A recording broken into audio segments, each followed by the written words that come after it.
And Oh, you'll see in definitely. my I back agree. my wall of photos and posters. You can't really see that in my room because I don't have much on my walls. So just That's cool, random man. artwork. So Yeah, I see you're growing out the beard, huh? yeah. No choice For now. sure, man. Just a Right. little Well, insurance, not really. yeah. So just you can lead me the match by match if that's cool. All right. I was able to get the documents for the match card itself. I have it actually pulled up on my internal web drive right now. Okay, cool. I'll let you go to matches and we'll just intro this and Sean Lennon, of course, the Progressive Force of Podcast of Chris Grams. And normally this show would be to give a preview of Rise Legendary 2, which was happening next weekend, along with Shimmer weekend. We can look at some of those matches, but now a lot can change from now to when it's postponed, which we know is going to be in the fall in October due to the current pandemic, coronavirus. But heck, we are still podcasting here on Pro Wrestling Enforcer. We're still going to a lot to talk about. So what we did was do a retro episode for the first time, and we went back and looked at Rise Legendary back in 2019, and just look at all the stuff that's happened between then and now. I think we got a lot to talk about. It's going to be a fun show. We can also, Chris, you're going to talk about some MLW. We can talk a Yep. little bit about what's going on with AEW and the WrestleMania plans because we know that they are still doing Dynamite Weekly and WrestleMania, but no other sport is. So that's a crazy time that in the pandemic, which seems like almost like this could just be the end of the world, we still have live pro wrestling. Or even if it's not live, it's still current pro wrestling, being recorded. Like, with the NBA, the Yes. NHL, and Major League Baseball, they've been suspended. Major League Baseball has been postponed from starting. So, yeah, every other major sport is either not happening or postponed. The XFL is postponed or actually canceled. I think they just canceled it altogether. And also IHL hockey as well. And we were going to go to that Admirals game today. We were supposed to go Yeah. see Dustin Yeah. Rhodes. Yeah, we were actually supposed to do that, but I mean, these current affairs have put a wrench in everything. We Yeah. still have recorded live wrestling while it's current and up to date. You may not have it currently live where there can be an Yes. audience. Look at last night's little fun on GCW with Joey Janela and Jimmy Lloyd, a social Yeah. Yeah. distancing match. Yes, that was interesting. Hey, it was actually Thursday and Friday, but hey, Chris, you froze up, brother. Oh, there you go. Okay, so you were frozen up a little bit. Yeah, there was a social distancing match, and that was actually part of the Acid Cup that took place Thursday and Friday. So there's still some stuff going on. We'll be looking at it on Pro Wrestling Enforcer podcast, and that was actually the first live uh, streaming they did since on IWTV for GCW. So that was really cool. With everything Yeah, and going they did on, that too. No fans allowed, empty arena. And obviously with the pandemic, people are so disappointed by WrestleMania. But it's not just WrestleMania. It's not just the WWE. They'll survive. They have lots of money. But look at all the independent promotions that were going to be running that weekend. And there was a stack, like everything from Zawa to Glory Pro, Black Label Pro, lots of regional shows from the Midwest, freelance. They had shows scheduled, and it's all been put on hold. It's all canceled, either postponed or canceled, and so much money was lost. Joey yeah, Janela lost $12,000 alone since his spring break show, which is one of the bigger shows of the WrestleMania weekend, was yeah, canceled. Janela pretty much funds it out of his pocket. He pretty much pays for the talent and everything on his own. He Yes. basically that's his big show of the year. That's how he makes his Yeah. money. I mean, until we start getting wrestling back on board, a lot of people, and this is a sad thing, are suffering a lot right now. So if you can, anyone who's listening to the radio show, support your independent professional wrestler Yes. if you can. Buy their Yeah. merch, buy their DVDs, 8x10s. They're going to appreciate it. I know that makes a big difference for them, and they know it too. Go out there and do it. Don't be a Braun Yeah. Strowman. I agree. I know. Yeah, I mean, pro wrestling tees, they're really good. They're doing stuff. Even the AEW stars are doing something where all the profits go to families affected by Yep, the Cody has the COVID-19. shirt he's selling right now. Cody has the shirt he's selling right now through United Way. Yes. So that one Jericho is too. going to go all to charity.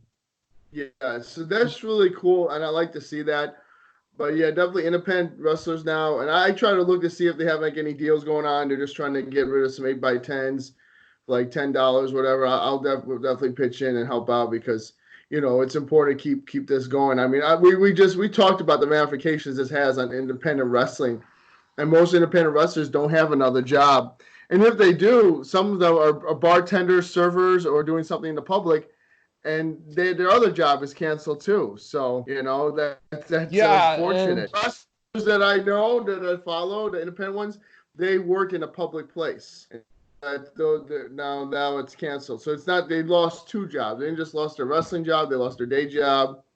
It's just real bad. I know you lost your day job, and sorry to hear that, brother. But the future hopefully will be bright. The dawn is always darkest before the night is always darkest for the dawn, but the oh, dawn is coming. And trust I me, can't wait to the day that we can go back and go see freelance again, go see Black Label Pro again, go we see will. AEW and all Evolve Wrestling and all the great promotions coming through Chicago. I can't wait till that day finally happens. But right now we have to hunker down and yeah, it's true. That's right. Wrench this weekend. I know you were looking forward to this weekend. We all were.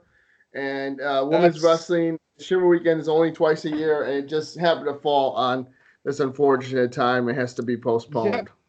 And I know we were talking to Aridia and Teti from Rest Friends. If anyone who's listening knows their podcast, they do Yes. a podcast as well. Theirs is now postponed. So I would like to say if anyone can give them likes or shares on Facebook, along with any other Definitely. podcast out there, Wrestling with Unicorns, Two Heels and a Face, go and do it. Yes. Right now, the podcast, the wrestlers, we need you guys. Just like Yeah, Cody I has to be there agree. for the content, we need you there so we can give you that content. Yeah, I agree. And let's I say let's look back at a great event, which was RiSE Legendary. And I regretted not going to this event live, but I got to watch it last night. Great night. I mean, that's where I really saw there was a difference between Shimmer and RiSE. And RiSE was kind of like they had storylines, they have more surprises, they have more a structure, I think, than Shimmer does. You know what I mean? Throughout, and they're Yeah, promoting younger talent. They're promoting talent. They're so you get to see the talent before they go on to Shimmer. And that is one such true. talent like that is going to be is like Kylie Ray. She's done everything she could in RiSE, and this was the culmination of everything for her. I don't know if you had a chance to check out the rise of Kylie Ray on Twitch. She did with Kevin Harvey, the promoter, but that was some interesting stuff. I've been able to see a little bit of it. Yeah, Being busy with some stuff here, I've seen some of it. And yes, Kylie Ray is one of those stars that you can consider a phoenix. She fell down to the bottom and she came right back up again without any issues. definitely. And she had She's one also of those suffering during this people. time. Yeah, for sure. Yeah, she's suffering during this time as well. So they definitely show your support if you can buy any merchandise from the wrestlers. We encourage you if you can afford it. Why not? Because they've really put their bodies on the line, sacrifice so they can go travel to go put on a show for us. So this we can do for them is to show love and buy and support them by buying merchandise and if they have Patreon accounts or whatever. I know they're accepting direct donations for Black Label Pro, but I heard something change about it. The Black Label Pro Empty Arena show is going to be filmed. It's not going to be live, and they're still waiting they haven't heard anything from the state of Indiana whether they can host it or not. So that's this That's what Saturday on I the heard. yeah. The, It's just crazy. Everything's taken away from us, our freedom. It just seems like it's really hard during this time. But one thing we get to do is get to look back at pro wrestling, look back at these great cards. So looking back at Legendary, there was Legendary, then it went to Luminous, and then they went to Pride and Joy, which kind of was like an off-kilter show, and same with the RiSE regional tournament. So if you look at RiSE, which really was only running when Shimmer was running, they actually ran a couple different shows. They used to run one in Los Angeles, right, every year, but they had a lot of shows this year. If you look at last year, 2019, they had Legendary. They did. They had 4 shows. I think that's the most shows they ran in one year. They did a lot of shows this year, so this is a little bit of a break for the town, especially. You look at the things that they're doing. RiSE really is a growing promotion. They're one of those things that isn't gonna.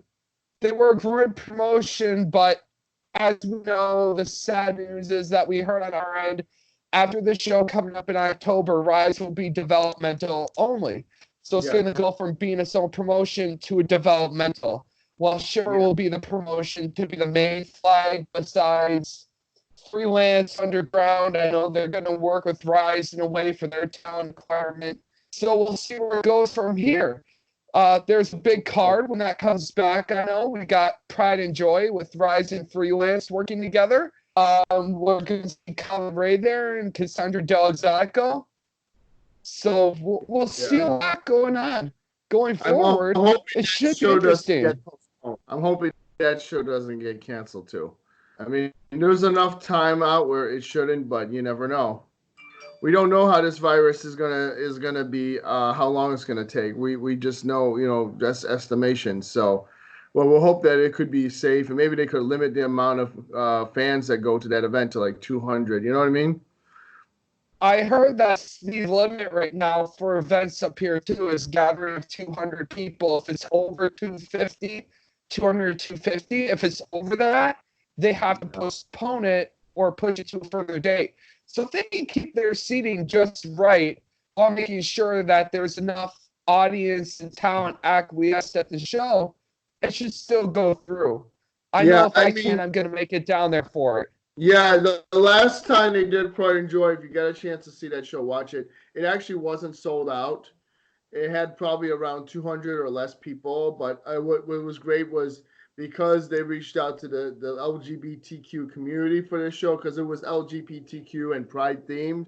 They said a lot of people there, they polled all the people that went there, and about 60 to 80% were first-time fans. They never been to a pro wrestling show before, over 50% of them. Most people don't understand how the business is. Most of the business is actually, even our viewers may know, the talent that we've talked to will know. Most people see their first wrestling show as an independent wrestling show.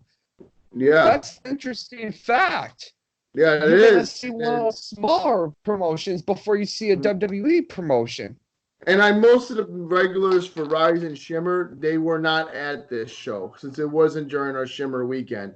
It was its own show. It was during the summer, and it was during actually the Pride Festival or the Pride Parade the same day. So I felt like that was the reason why you had a different audience. And I think we'll see that again for this one. But you also have the freelance audience because it is a freelance and RiSE show. So I'm just hoping it works out. I mean, I don't want them to limit the amount of fans, but they have to do what's safe at the end of the day. And it's still 4 months away, So anything can happen. 4 months could make a difference. So you never know, right? Yeah. Going on 3 months. Yeah. 3 months can make a difference. You're right. I am missing Shimmer this weekend and RiSE. I was going to go for the first time. I was going to go to all 3 shows. Last time I was the first time I went to RiSE during Shimmer weekend, and Pride and Joy was my first RiSE show. So I was really looking forward to it. We had tickets to all the shows, and unfortunately it's taken away from us. But it's for the better. I mean, there's fans there that don't care, right? They don't care if they get sick. They want to be at the show. And I really don't think that's right. Like, I know they held a show called Berwyn Championship Wrestling a week ago, right when this stuff was announced about the pandemic, and they managed to squeeze that one in. I guess they had less than 250 fans, but I didn't feel personally it was worth risking my life going. It wasn't a show I was that. It honestly isn't. It honestly is not worth the risk. Yeah, Shazam McKenzie was there, but still didn't. And I like Berwyn Championship Wrestling. I want to support them and go to more of their events moving forward, but just felt it wasn't the right time.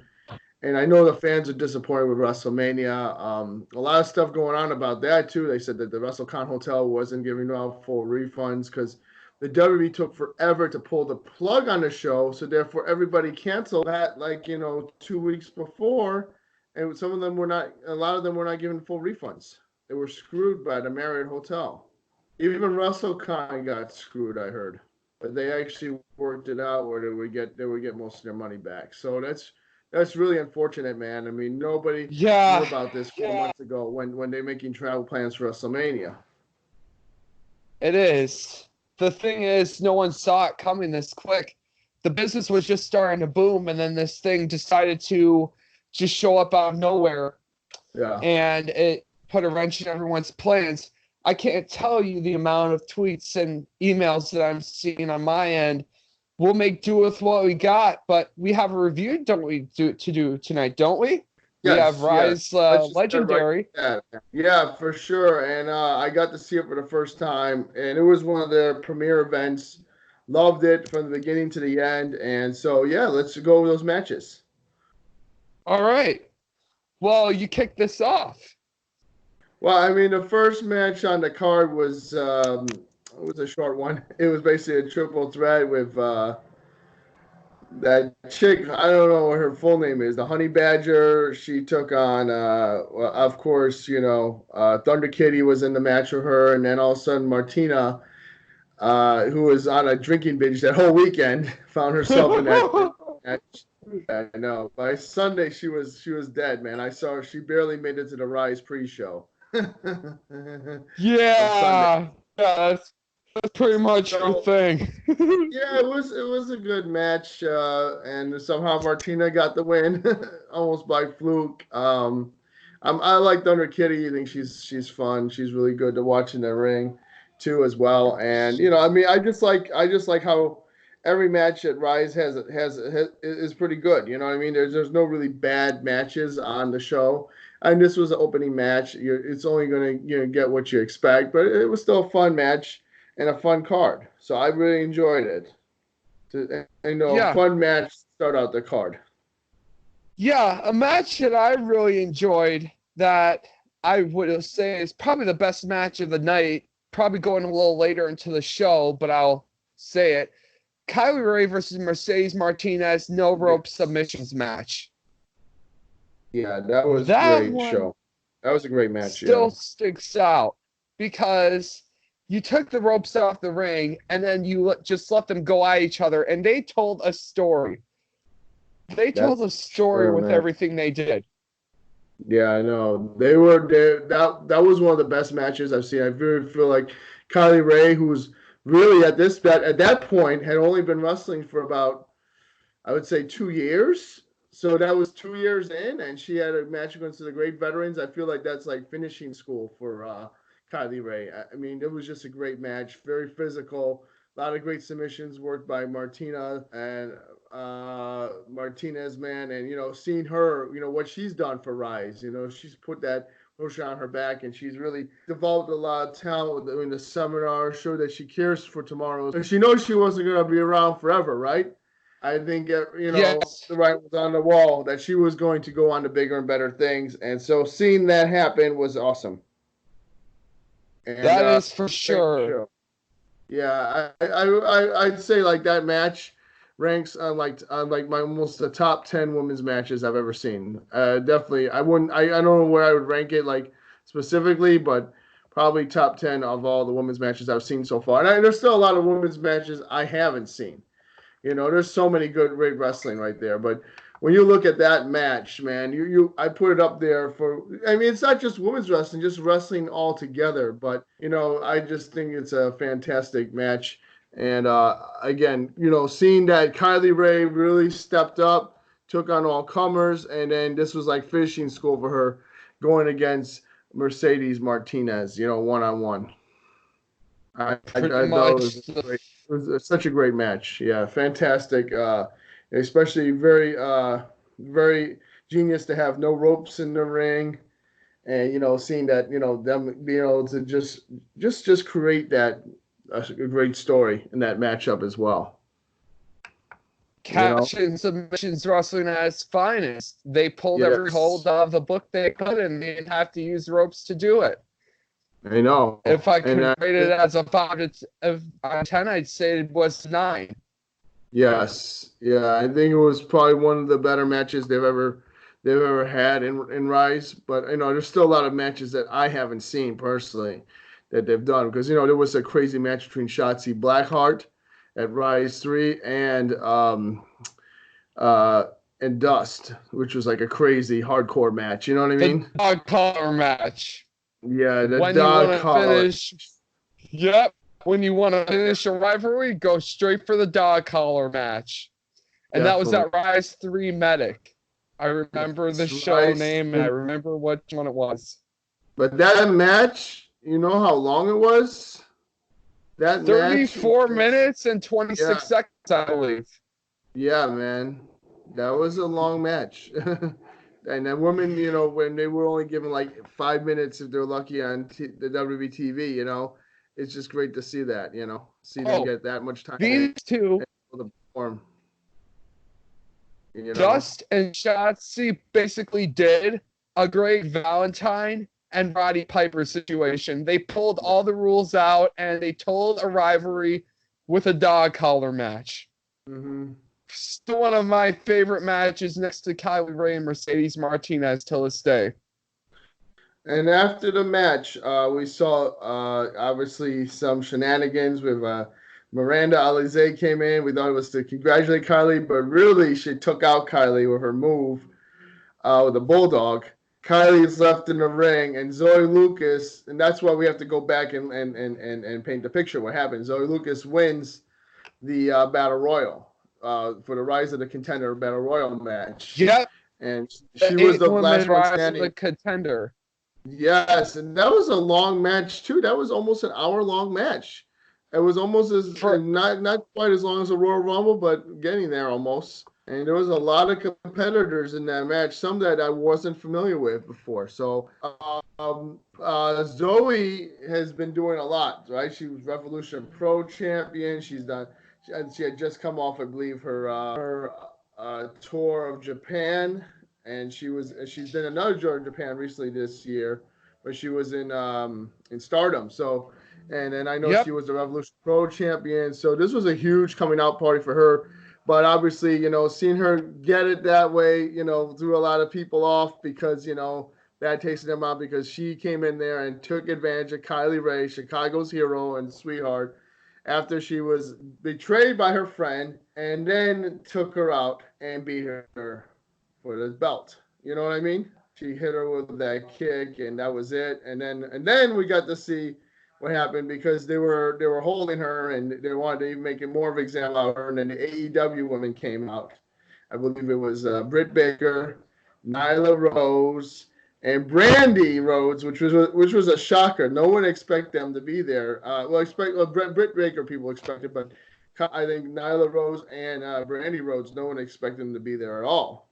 And of course, probably not. This was right when the AEW was just starting to get off the ground, and it was a blueprint. Exactly. And that was huge just to see support RiSE like that, and know that and then Kylie Ray at that time was going to be in All Elite Wrestling. I always wonder, why didn't they come out and help Kylie before she got lost to Zoe? But obviously, the title change made sense. So Kylie won it. She gets to shine. However, she is going on to All Elite Wrestling. She cannot stay as the RiSE champion. So, and then we're seeing that another effect because of the fact that we have Big Swole, who is the RiSE champion, and she's taking on Kylie Ray at Legendary 2, which won't be till October. However, we know that at this point, All Elite Wrestling has some exclusivity rights, but everyone has different kind of contracts. I think that there might be a chance for Big Swole to come back to RiSE after this.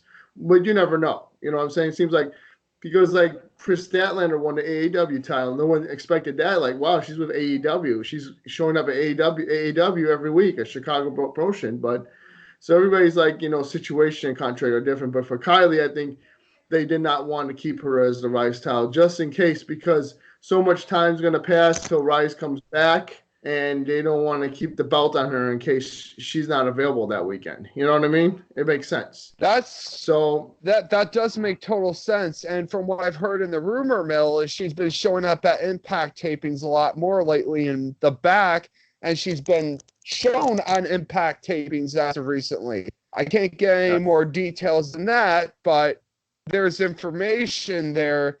She was at the last taping, not even a month, not even 2 weeks ago. Georgia. Yeah, in Atlanta, Georgia. That's true. I would love to see Kylie and Tessa take each other one-on-one on Impact, especially for the Impact title. That would be a huge, huge match. We'll have to wait and see. I mean, we're kind of at a standstill here, but we'll see if she wins that title from Big Swole again. Never be surprised. Big Swole might retain, and with the permission of AEW, we don't know but I really think that Kylie was poised to be like one of the faces of AEW's women's division at that point. You know what I mean?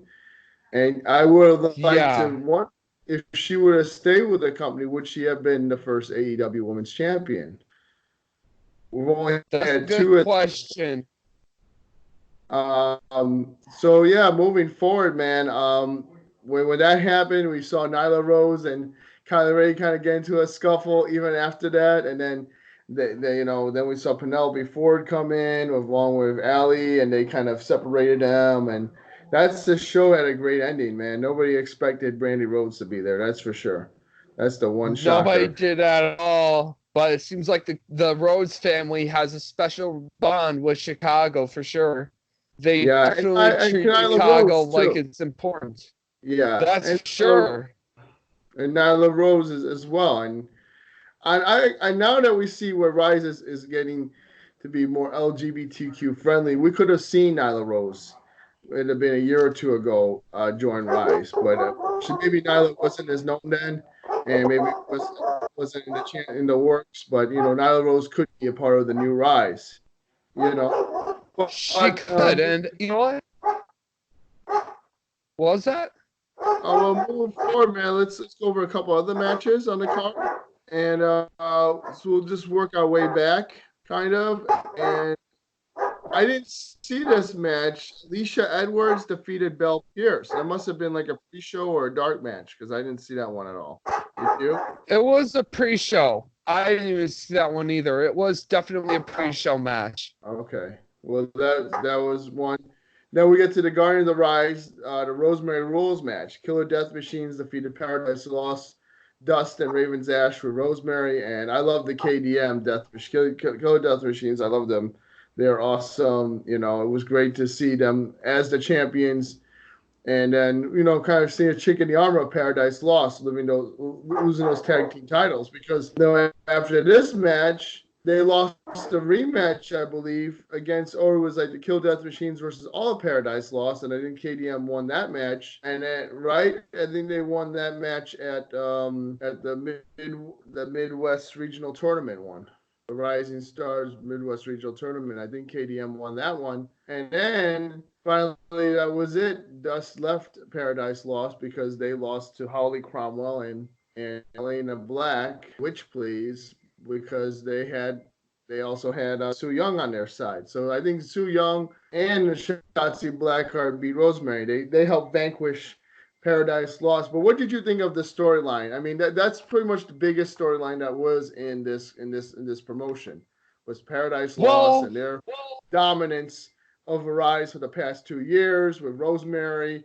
And people often criticize like the RiSE storylines, but I feel like at least they have storylines. We don't see that in Shimmer. See, I think that the storyline was perfect for what they did. Now, they were telling a 2-year storyline. You can't rush it. If you rush the storyline, what do you get from it? What does the fan get from it? What does the talent get from it? Now, what they were doing is they were trying to set up that Paradise Lost gets bigger and bigger and stronger through basically the possession of Rosemary and her having some form of power over that group. They're slowly chipping away at that, and we saw that last year at RiSE and Shimmer weekend when Zoe Sky, also formerly known as Dust, went back to the Zoe Sky character. It was a long story that was drawn through progression. They brought Shotzi Blackheart into it for a long time, so she was involved in the storyline. Then you had Delilah Doom involved somewhere else, and it was just one of those storylines that they had to tell that way. You could not tell it any better. We're going to get an ending to it at the last RiSE show for sure. So let's wait and see what we get from it. Yeah, But so far, I'm not going to complain. Yeah, I don't think they made the matches for that. I think the match that they would have probably announced was going to be Zoe Sky and Rosemary, right? And this storyline. You look at RiSE Legendary 2 or RiSE Legendary A Charming Farewell. Would you say that would have been it? Yeah, that would have been it. I think that would. They didn't announce it. They didn't announce it. Like, you know, they didn't tell us that. But after last Calera, it was pretty much, we knew where the storyline was heading. We knew the direction they were heading with that one. So, anything else you want to talk about with Legendary? Obviously, I do like KDM, and they had at Legendary 2, A Charming Farewell, they're going to defend the tag team titles against another RiSE Contenders Rebel match, except it's all going to be tag teams.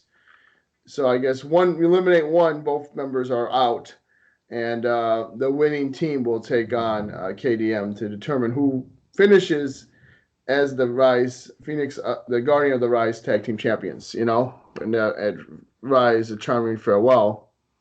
Other matches on the card that we didn't talk about is Meet Friends, Chris Wolf, Rocky Radley, Roxy, and Samantha Heights. They took on the Legion of Undead Brides, Elena Black, Holly Cromwell, Kimberly, led by Sue Young. And so Sue Young does not like Rosemary, but in this regard, she was playing the heel. I think Sue Young is a face when she and Rosemary eventually square off, because that we could see that as well. It could be Sue Young and Rosemary at a charity finale because of the fact that the TNA Impact talent weren't available for Shimmer. And I don't know if they were available that weekend at all, but maybe things will be different in October.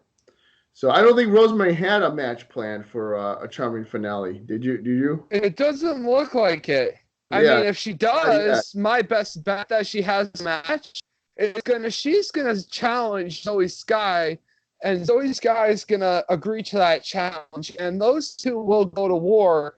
And most likely we'll see something very heavy from the implications of the acceptance. Most likely we're going to see a cage match, or we're going to see a street fight of some sort, or we're going to see, maybe we'll see a first blood match. That'd be crazy. Anything it's going to be fun. When we go back to the 8-man tag team match, and of course this is Chris Wolf's final farewell, you know, before it was like on her retirement tour. So this is the final RiSE match she did, and it was a fun one, man. Seeing the 8-man tag, Sam Heights, you know, just looking back a year ago, Samantha Heights wasn't hurt, you know what I mean? We had Elena Black, Holly Cromwell, who were not even that known there, and they're now getting more known, and Kimberly, who's now the Shimmer champion. They were teaming with Sue Young. Man, you gotta love Chris Wolf with those meat sticks, and man, Kimberly started bringing artichokes in the ring. Matt the Beach is the vegan, and there was some really nice spots, man. I enjoyed the match, and you know, obviously Sue, Chris Wolf, they had to go over. You know, her team had to go over because they were the faces, and you know, some like Rocky Radley, I haven't really seen much of her, or Roxy, I haven't seen either of them much. I don't think they were at the last RiSE Shimmer weekend, so it was a good one. I didn't see them there, so they weren't there. I mean, I enjoyed the match too. Yeah, I did enjoy. Sorry, there's a little bit of a break connection on my end. It's a little poor on my end, but I'm doing the best with mine. And then the next singles match is Delilah Doom with Rosemary took on and Shotzi Blackheart, and she beat Shotzi. Obviously, the following show, which was at RiSE Legacy, RiSE La Escalera, Shotzi beat Rosemary in the main event. So therefore, that wrapped up real nicely in her involvement in the storyline before she went to NXT. And so, yeah, Delilah Doom beat her, and Delilah Doom got caught an injury early on in that match, and it was awesome just to see. Not awesome, but it was scary, but to see how she was still working that match. It was a torn groin or something with her leg, right? Yes, it was a leg injury that I can confirm on that end. Yeah. She did have a leg injury, but you know what? She has come back, so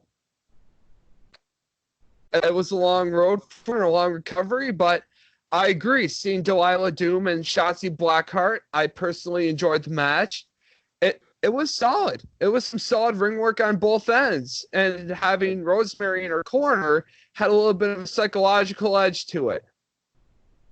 Definitely, definitely. I mean, Rosemary was is instrumental. She took Delilah Doom and turned her on Shotzi. So yeah, it was a good match, and it was sucks that Delilah Doom suffered at her injury. I remember seeing her Shimmer weekend; she was on crutches, but it's good to know she's back. But unfortunately, no wrestlers can really perform. So we're just telling everybody again, support the wrestlers, man. Support these names if you like them. If you watch the RiSE and you enjoy their matches, find out how you can support them, either Patreon or merchandise or whatever, because they would really appreciate it. The Yeah, next up was the Guardian of the Rise #1 contendership match with a Blue Nation, Charlie Evans and Jessica Troy with Zoe Lucas defeated Team Sea Stars, Ashley Vox and Delmy XO. And after this, we go look at Shimmer this past fall, and the Team Sea Stars, they won the Shimmer tag team titles. So yes, they the Blue did. Nation beat them all the way back at Legendary. And of course, we got to see them against the Kill Death Machines KDM at La Escalera, and they lost that match. But obviously, the Blue Nation, and we'll have to see because there really wasn't this. The New Nation really wasn't part of the last Shimmer weekend because Steph Delander wasn't there, Zoe Lucas wasn't there, so it was pretty much just Charlie Evans and Jessica Troy. So there was this stable called the New Nation. We'll have to see if any implications because Zoe Lucas was set to return at RiSE and Shimmer this week. You know what I mean? And unfortunately, Yeah, that's yeah. We'll see, man. I know that they're stable, and usually stables rock together, so this may have not right. implications going forward. It really may have implications going forward, and Sea Stars are still tag champs at the moment. Not in Yes. RiSE essentially, but in Shimmer, Shimmer. they're the Shimmer's tag team champions.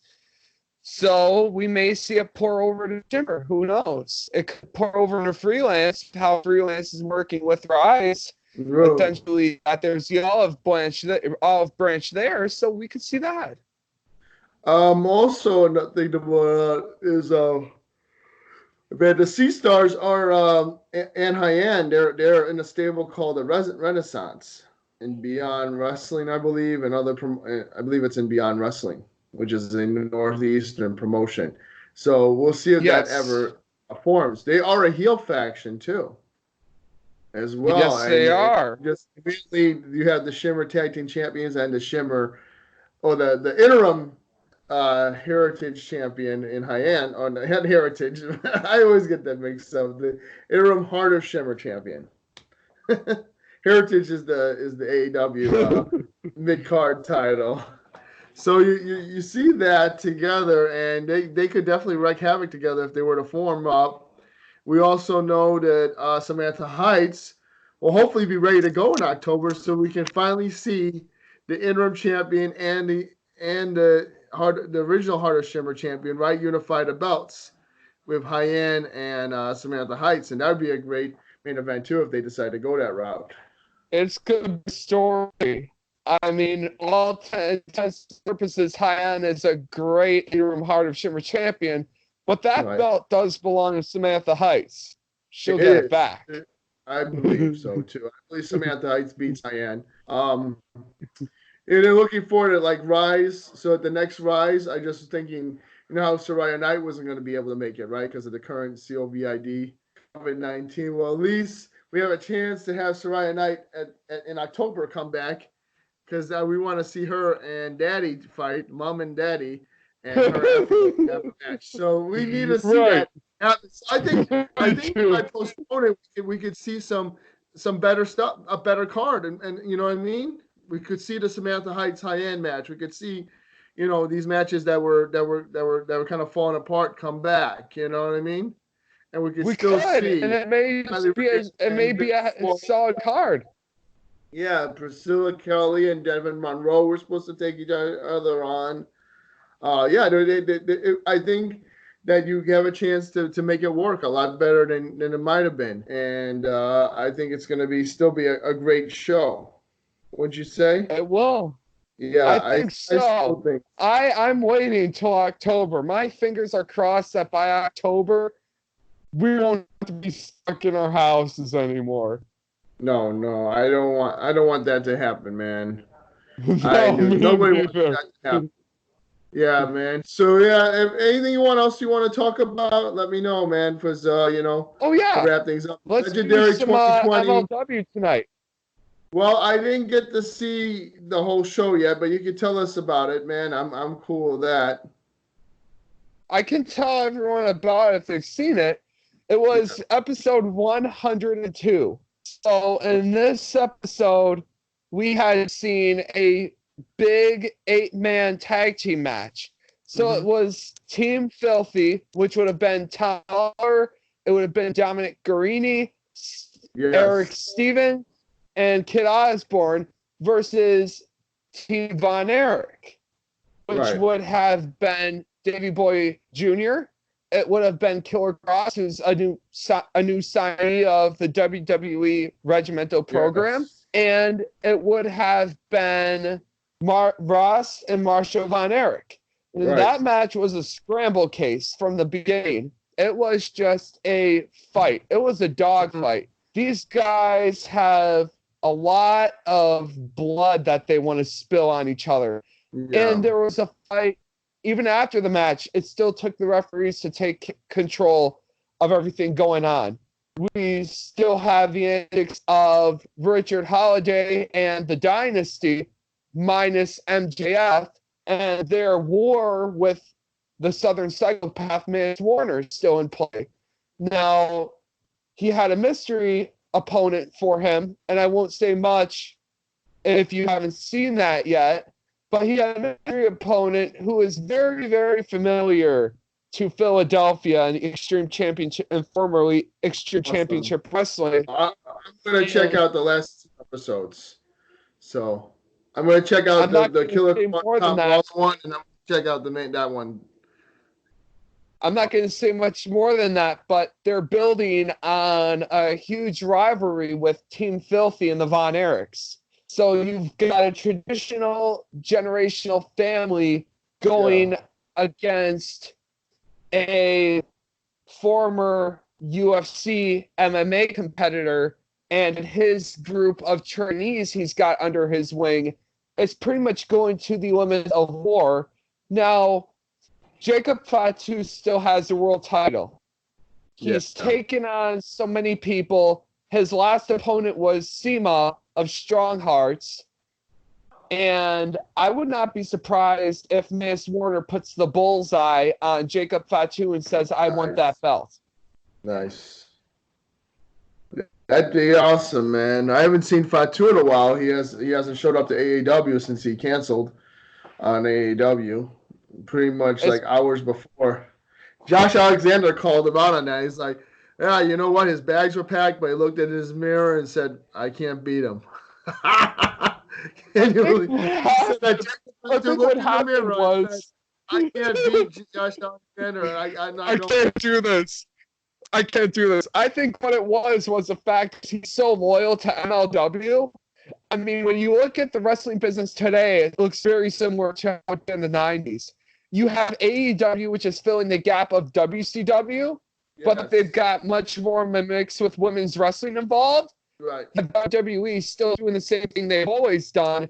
And you have Major League Wrestling. Now, the irony is Major League Wrestling broadcasts right now currently out of the 2300 arena in Philadelphia. For anyone who may be listening to the radio show, the podcast, who watched Extreme Championship Wrestling or is very well familiar with it or grew up literally watching it like I did, the 2300 arena is the original home of Extreme Championship Wrestling. So maybe it's this loyalty to the promotion that he carries. And then the fact is, he's got a very respectable reputation with them. Right. He's I don't know. always there hours before and after the show. True, but I mean, to cancel the day of, it had to be something important that he couldn't make it to the AEW. It was the Windy City Classic, but obviously, Yeah. some words were said between Josh Alexander and about his opponent that night, and Mance Warner came in. Mance Warner beat Josh Alexander for the AEW champion. So Mance Warner is the AEW champion still, and he defended the title against, I believe, Sami Callihan.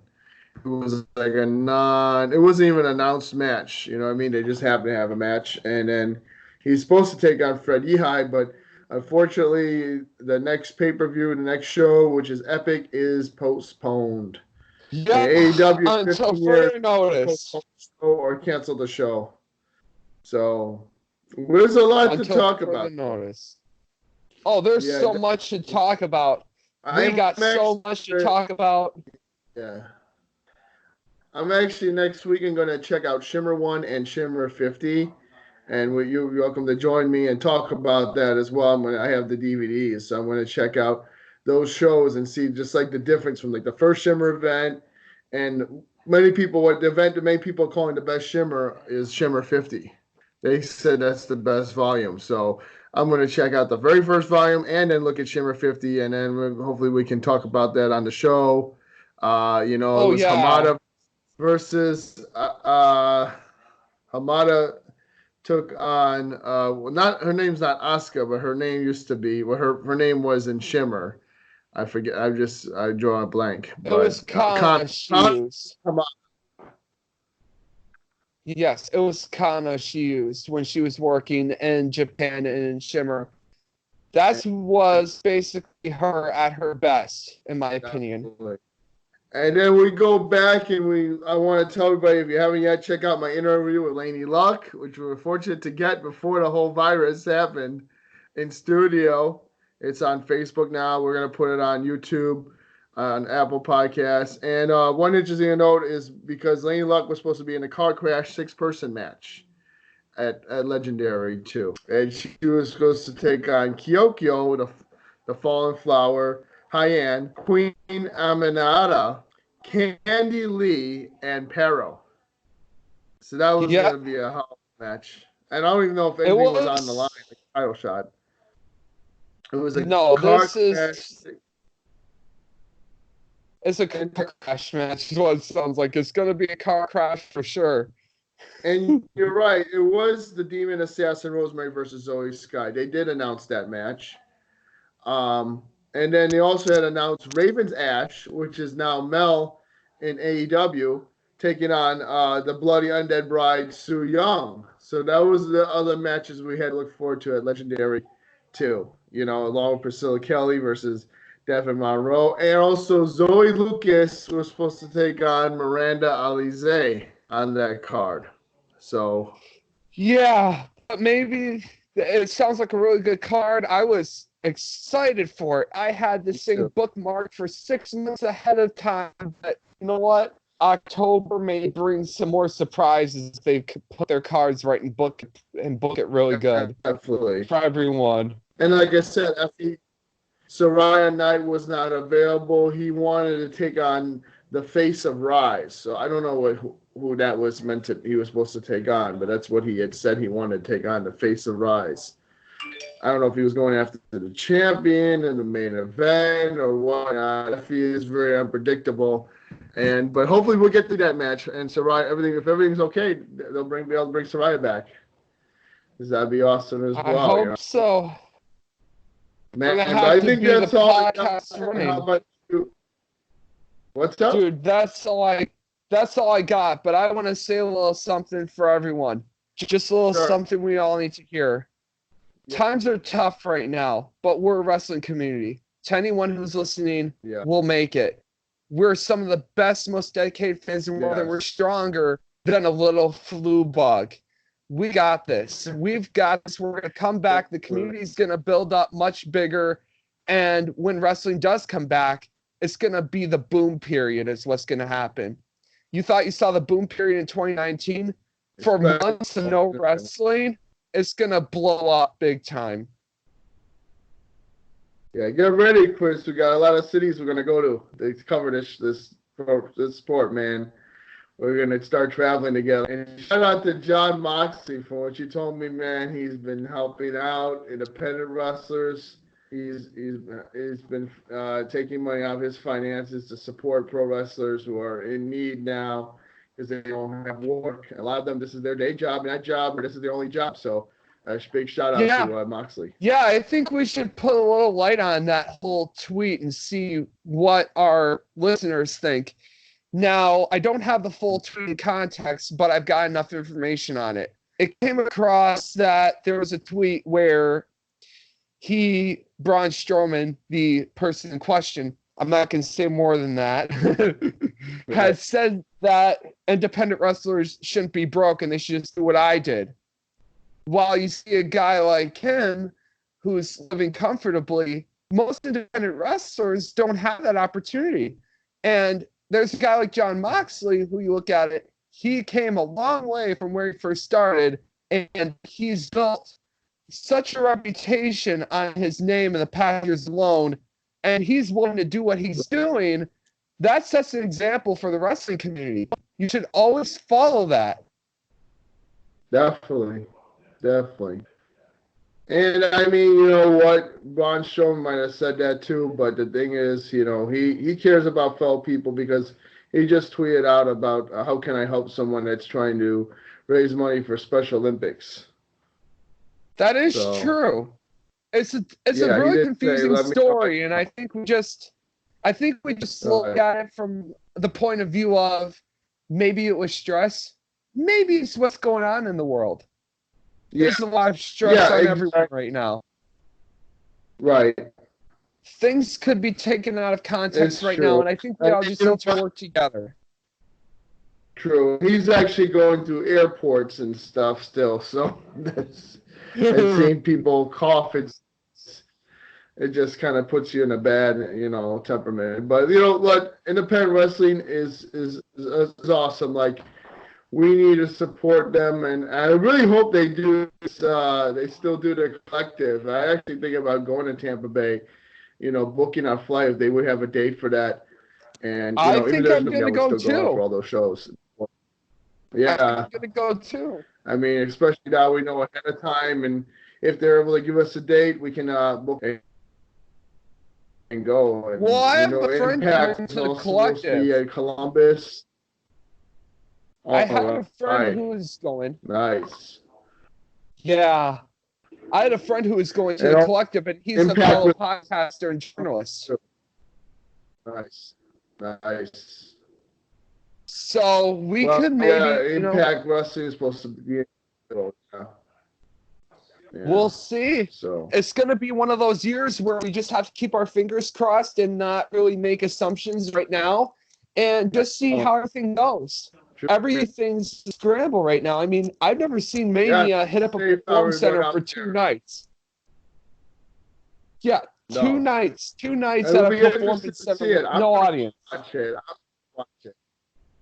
I know. It's going to be strange. I just think wrestling, even watching Dynamite, it's just strange with no people. At least AEW puts on ringside, but WWE, they don't have anyone ringside, no fans, just empty chairs. It's just so strange.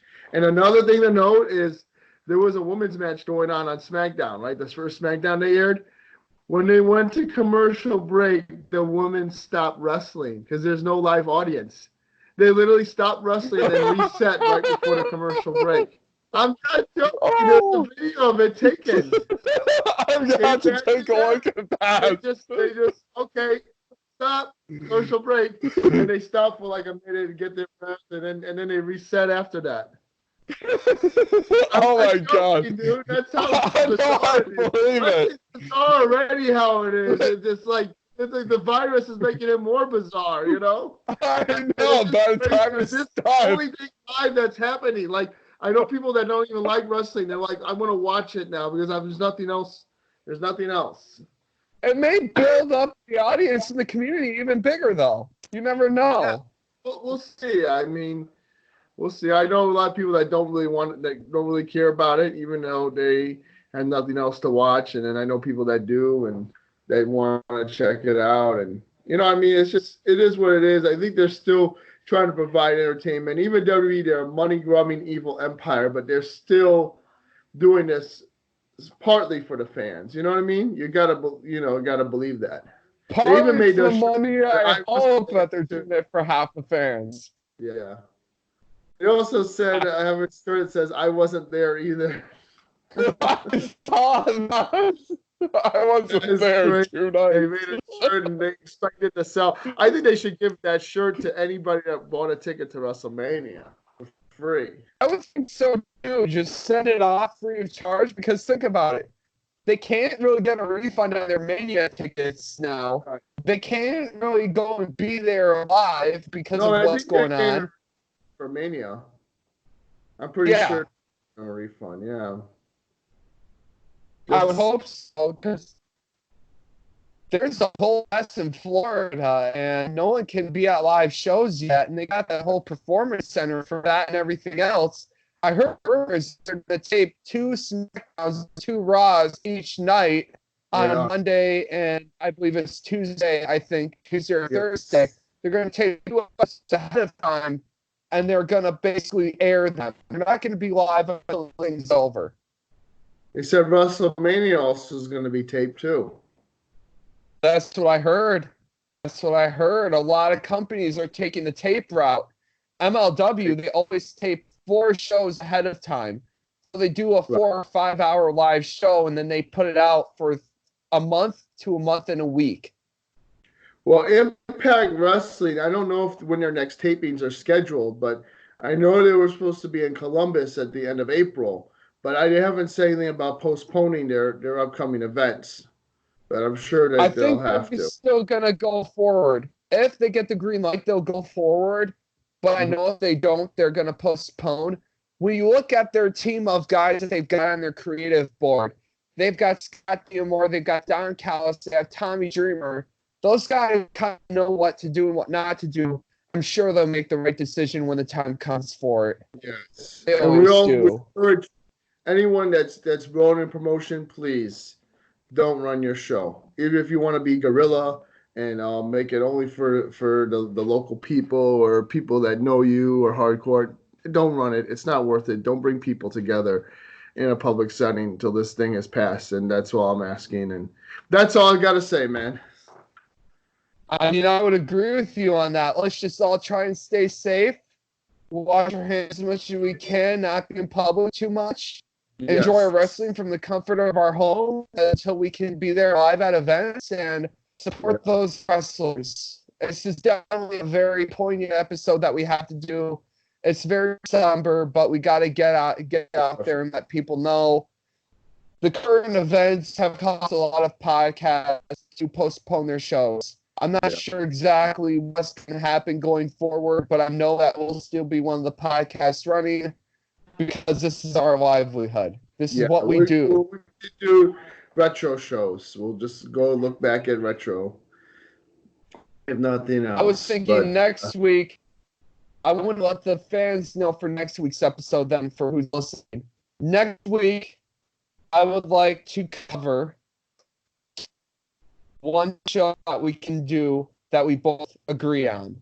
That we can both agree on in our own areas. But I would think we cover one of the original ECW pay-per-views. That's going all the way back. I have a huge cabin for ECW. I have the WWE Network, so just let me know which ones. I've already watched quite a few of them, so definitely don't mind doing that. ECW is amazing.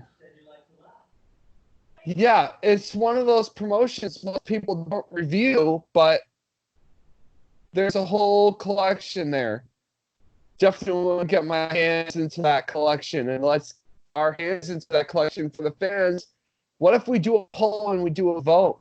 Who would like to listen to a radio show? Yeah, definitely, man. And I got a lot of DVDs too, as I showed you. I got the what's it called? I have a CZW DVD. I got the Pro Wrestling PWG. What's their show called at the end of the year? Like their big show? Battle of Los Angeles. I think it's something else. It's a 2014 show.